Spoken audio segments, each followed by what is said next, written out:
She called me a day later and said, okay, I got the money.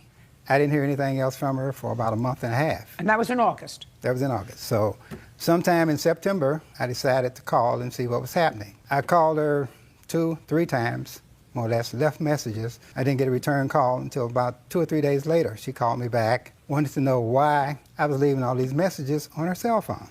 I said, well, you didn't return my calls. You know, I just wondering what was happening. So I was just checking to see how things are going, you know, how we're coming on this loan. She said, I'm going to pay you back your money. Don't worry about it. I'm doing some other things. I'll make sure that I pay you back. I said, okay. So the conversation ended on fairly good terms. So about another month and a half went by.